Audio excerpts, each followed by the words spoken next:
Assalamualaikum warahmatullahi wabarakatuh. Apa kabar sobat sekalian? Jumpa lagi di channel Rahmat Teman ini. Kali ini kita akan membahas berita hangat dan masih hangat diperbincangkan, yaitu terkait ya bursa cawapres koalisi Anies ya. Jadi cawapres ini masih benar-benar kalau barang itu barang yang antik ya, terus-menerus diburu. Dan saat ini hal yang paling mengejutkan ya, setelah serangkaian nama itu masuk dalam bursa cawapres Anies. Di sini ada nama yang kurang lebih ya tidak begitu eh, baru, tetapi sudah malang melintang dalam pemerintahan juga, yaitu Susi Pujastuti.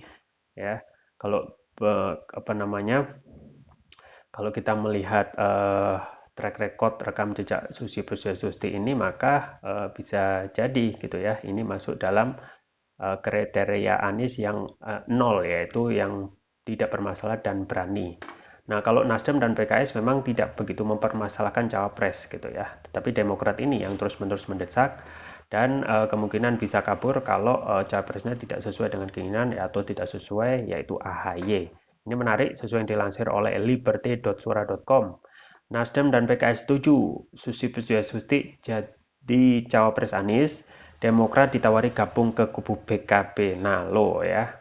Jadi kalau sudah ditawari gini ya, mengingat juga manuver Demokrat yang sudah apa namanya, sudah ambil ancang-ancang komunikasi membangun di PDIP ya, kemudian juga Gerindra dan terakhir PKB ya, ini juga mengandung menyiratkan satu hal ya, kalau tidak segera mengumumkan Capres AHY maka gue bisa kabur gitu ya.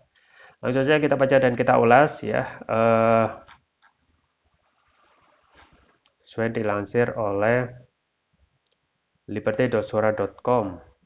Politisi Partai Kebangkitan Bangsa PKB Umar Hasibuan menawarkan Partai Demokrat bergabung ke kubu PKB kepada Ketua Bapilu Partai Demokrat Andi Arief ya. Nah, yang menjadi pertanyaan apakah mau gitu ya. PKB partai yang perolehan kursinya lebih sedikit di atas Demokrat ya. Nah, ini belum dihitung apakah sudah masuk minimal 20% threshold atau belum gitu ya. Hal itu untuk merespon Partai Nasdem dan Partai Keadilan Sejahtera (PKS) yang setuju jika Susi Pujiastuti menjadi calon wakil presiden Anies Baswedan. Gimana kalau Demokrat gabung PKB saja, Bang Andi Arief? Tawar Umar, dikutip Suara Liberty dari akun Twitter @umarhasibuan pada Rabu. Untuk diketahui, Ketua DPP PKS Mardani Alisera mengaku PKS tidak keberatan seandainya Susi yang dipilih untuk menjadi pendamping Anies. Saya dihubungi Kompas TV, Mardani menilai Anies bisa memiliki nilai tambah lebih tinggi seandainya calon wakil presidennya adalah perempuan. Selain itu, Susi juga memiliki kans memberi kemenangan.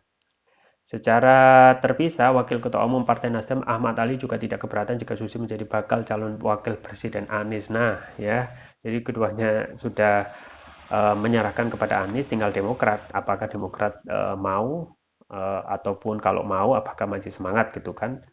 Menurut Ahmad Ali, Susi memiliki rekam jejak yang baik selama menjadi pejabat dan setelahnya. Namun, dia mengembalikan perihal urusan calon wakil presiden itu kepada Anies. PKB saat ini tergabung dalam Koalisi Kebangkitan Indonesia Raya (KKIR) bersama partai yang diketuai Prabowo Subianto, yaitu Partai Gerindra.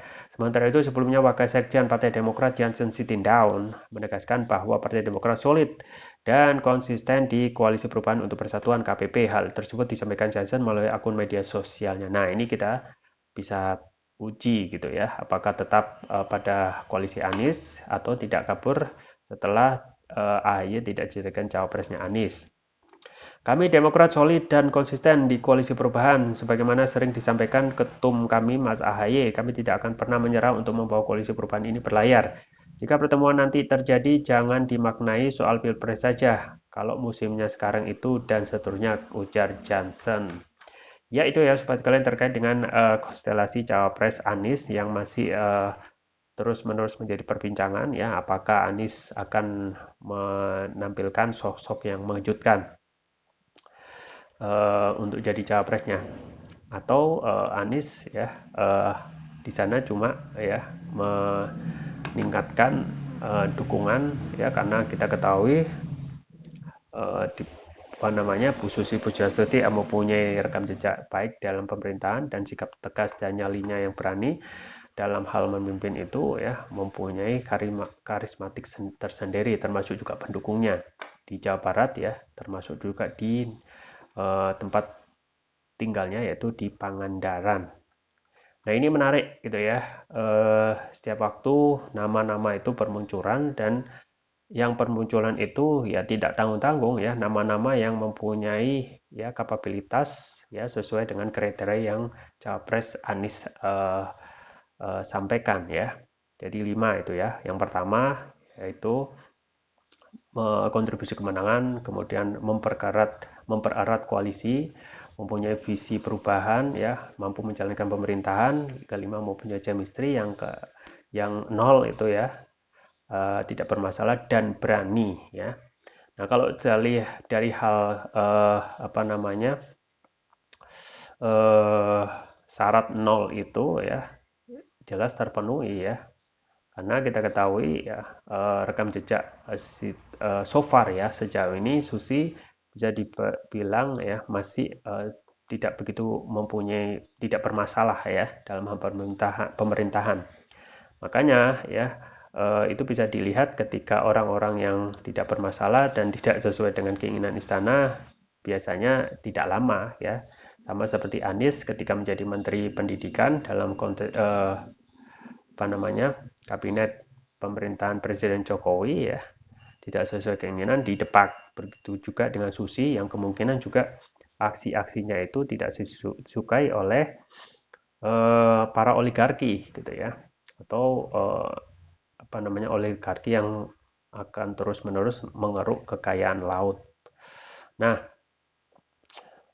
ini patut diuji kepada Demokrat, apakah Demokrat itu tetap akan setia jika Nasdem itu setuju dan PKS juga setuju ya, apa namanya Susi Pujiastuti itu jadi cawapres Anies ya, karena saat ini ya selain sangat ngebet ya, satu-satunya partai yang tidak menyebutkan presiden gitu ya ke Anies di ya apa namanya di lingkungan DPP-nya gitu ya. Nasdem menyebutkan ya presidennya Anies, PKS pun juga, tinggal Demokrat ya. Dan terkesan memang saat ini Demokrat sedang ya apa namanya melihat ya wait and see dan sifatnya masih pragmatis ya.